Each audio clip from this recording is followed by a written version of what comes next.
Hello everyone, hope you are doing great.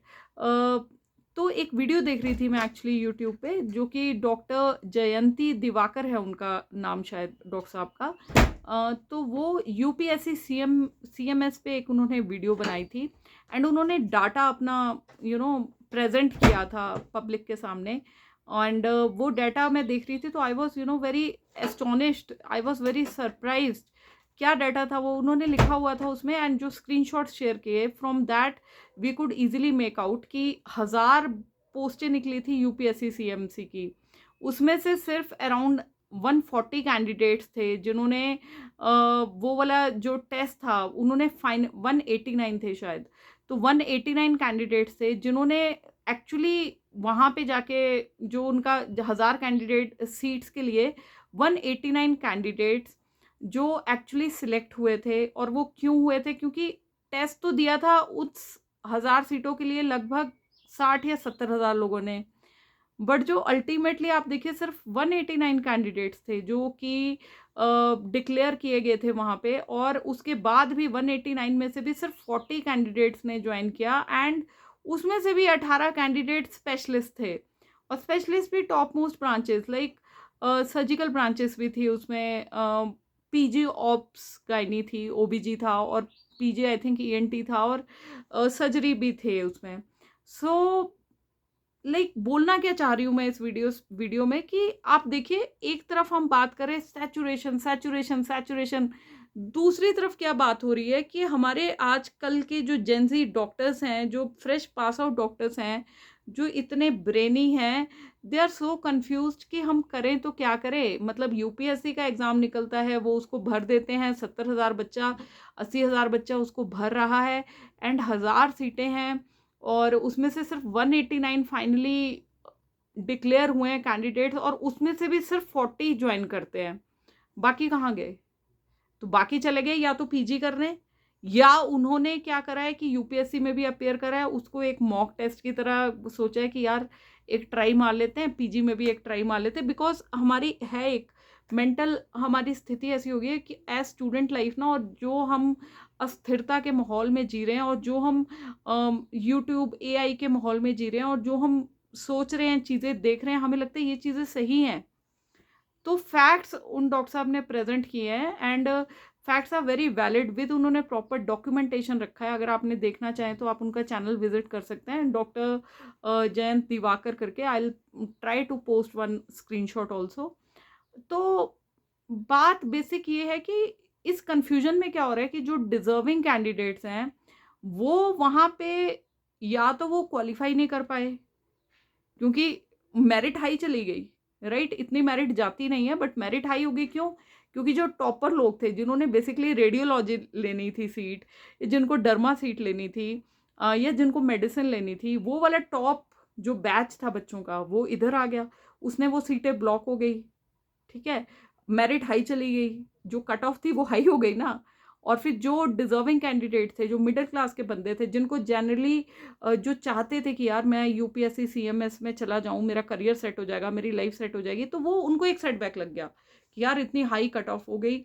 और लोगों में क्या फोबिया क्रिएट हो गया, यूपीएससी सीएमएस तो होता ही नहीं है, क्लियर ही नहीं होता है, इसकी मेरिट बहुत हाई जा रही है। बट ये एक फेक नोशन क्रिएट कर दी गई, एंड जेन्युइन लोग इसके बारे में आवाज उठा रहे हैं, which is very you know I would like to congratulate also this doctor who is trying to raise his voice, and that's why I have made this video in his support. All credits of this video goes to him because I went that came in my this scrolling list ki aap and I was really surprised to see all the facts कि मतलब सच में इतनी saturation है। ये saturation, ये word create किया जा रहा है।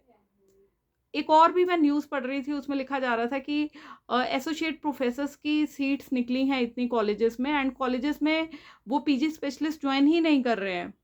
एंड रीज़न उसमें आ रहा था कि वहाँ पे प्रॉपर इंफ्रास्ट्रक्चर नहीं है, वो लोग काम नहीं कर पाएंगे, एंड दे नॉट क्या लिखा था उसमें एक और वर्ड कि एक तो एपी को बहुत ज़्यादा काम हो जाता है, एंड अकॉर्डिंगली पे नहीं है, ये चीज़ ली, बट वो ज्वाइन ही नहीं कर रहे हैं।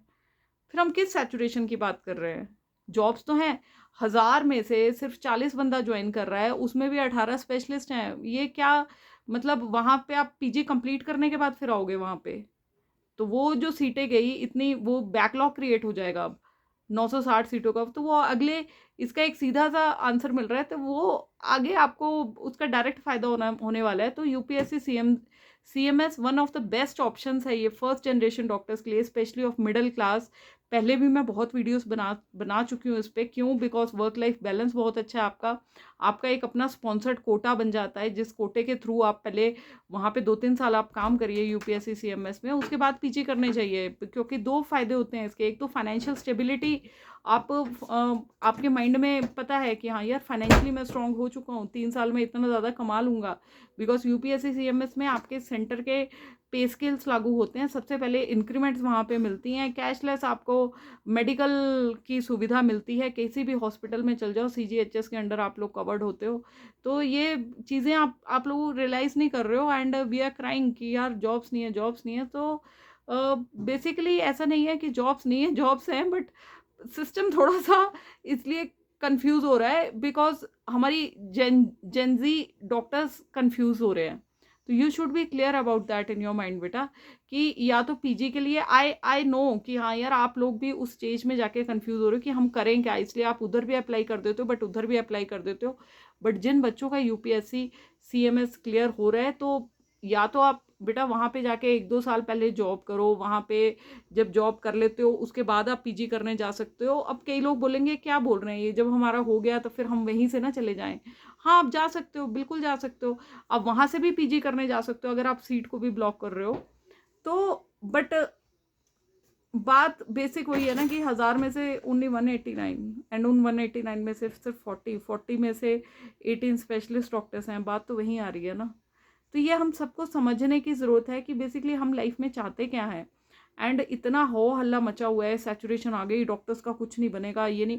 अरे भैया डॉक्टर्स प्रोफेशन ऐसा है कि इसमें सैचुरेशन जितनी मर्जी आ जाए, बट हर किसी को एक अच्छे डॉक्टर की ज़रूरत है जो एथिकल काम करे। आप लोग जो आजकल की यंग जनरेशन है, अगर आप फुल डेडिकेशन से काम करोगे, एथिकल तरीके से काम करोगे, एक पेशेंट है, पेशेंट को पेशेंट समझ के काम करोगे।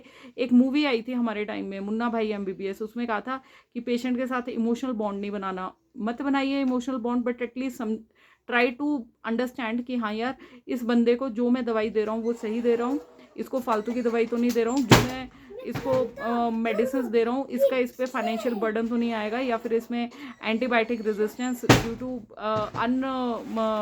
ऑथोराइज्ड यूज ऑफ एंटीबायोटिक्स तो नहीं हो सकता। या फिर just I want to say be true to your passion, be true to your profession, and then definitely from one patient many more patients they will come to you, right? So money is not a problem in mbbs, it's about your mindset, how you are how much you are interested in treating your patients in the best ethical way. So ethical practice करो, time results बेशक slow आएंगे but आएंगे, one day you will make your mark because patients say, पता है कैसी बातें करते हैं पेशेंट्स आपस में। मैं उन डॉक्टर साहब के पास गया था, उन्होंने तो मुझे 10 दवाइयाँ लिख दी। मैं उन डॉक्टर साहब के पास गया था, उन्होंने तो मेरे को 3 दवाइयाँ लिखी और मैं ठीक हो गया। This is the mindset of the patient. So psychology of the patients भी आपको पता होनी चाहिए। बाकी और बातें करते रहेंगे आने वाली वीडियोस में, और भगवान सबका भला करे। एंड हर हर महादेव, जय श्री राम, गुड लक।